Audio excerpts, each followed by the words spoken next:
Everyone, आप सब जानते हैं कि माघ मास और ऋतुराज वसंत का आगमन हो चुका है। ऋतुराज वसंत एक ऐसी ऋतु है जिसके आने से ये पूरी धरती प्रसन्न हो जाती है, क्योंकि उसे कड़कड़ाते ठंड से निजात मिल जाता है।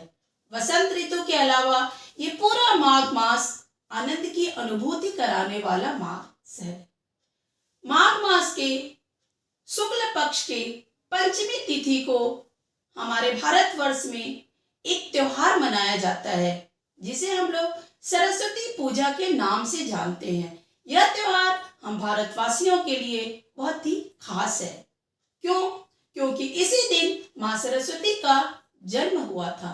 तो बच्चों, आज मैं आपको माँ सरस्वती के जन्म की कहानी बताऊंगी। बेटा, उपनिषदों और पुराणों के अनुसार भगवान शंकर के कहने पर ब्रह्मा जी ने इस सृष्टि की रचना की। जब ब्रह्मा जी इस सृष्टि की रचना कर लिए और उन्होंने इस सृष्टि को देखा तो उन्हें बहुत ही दुख हुआ। क्यों?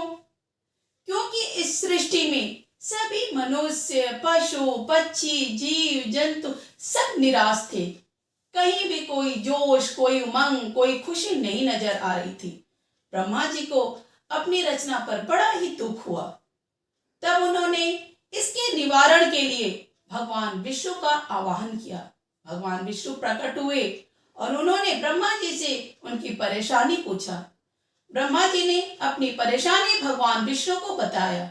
तब भगवान विष्णु ने ब्रह्मा जी से कहा कि हम दोनों मिलकर माँ दुर्गा की आराधना करते हैं। माँ दुर्गा ही कोई रास्ता बताएंगी। तब भगवान विष्णु और ब्रह्मा जी माँ दुर्गा की आराधना करने लगे। माँ दुर्गा प्रकट हुई। उन्होंने विष्णु भगवान से और ब्रह्मा भगवान से उनकी परेशानी पूछा। तब इन दोनों ने अपनी परेशानी बताया। तब माँ दुर्गा के शरीर से एक ज्योति पुंज निकला। वह ज्योति पुंज देखते ही देखते एक श्वेत वस्त्रधारी चतुर्भुज नारी का रूप धारण कर लिया। उस नारी के एक हाथ में पुस्तक, दूसरे हाथ में माला, तीसरे हाथ में वर मुद्रा और चौथे हाथ में वीणा था। माँ दुर्गा ने ब्रह्मा जी से कहा, इनका नाम सरस्वती होगा, यह आपकी पत्नी होंगी। जिस प्रकार भगवान शंकर की शक्ति पार्वती है, विष्णु की शक्ति लक्ष्मी है, उसी प्रकार ये भी आपकी शक्ति होंगी। बच्चों, उस दिन माघ मास का शुक्ल पक्ष का 5वां दिन था। तब से प्रत्येक भारतीय उस दिन को सरस्वती पूजा के रूप में मनाने लगा।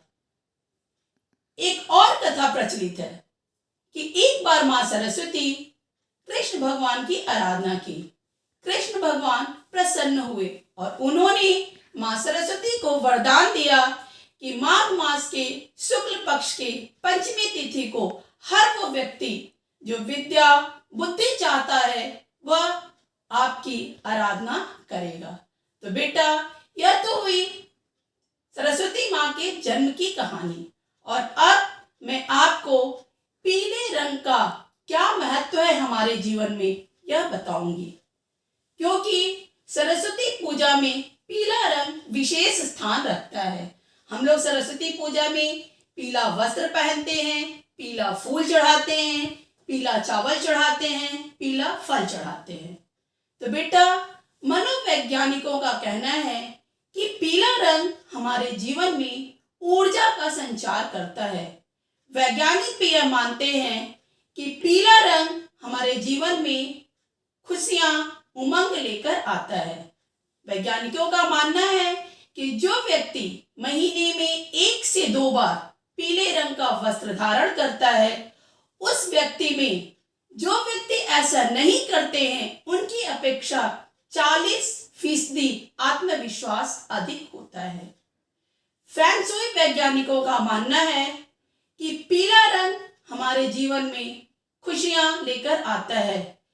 हमें महीने में 2 से 3 बार पीला भोजन करना चाहिए, पीली सब्जी प्रयोग करनी चाहिए, पीला फल प्रयोग करना चाहिए, पीला परिधान पहनना चाहिए। क्यों? क्योंकि पीले रंग के प्रयोग से हमारा दिमाग सोचने समझने में तेज होता है। पीले रंग का खाद्य पदार्थ खाने से हमारे शरीर में जो हानिकारक तत्व होते हैं वह निकल जाते हैं और हमारा नर्वस सिस्टम सही रहता है, जिसके कारण हमारे दिमाग में जो तरंगे उठती हैं वह तरंगे हमें आनंद की अनुभूति कराती हैं। तो बेटा, यह तो हुआ सरस्वती माँ के जन्म और पीले रंग के महात्म्य की कहानी।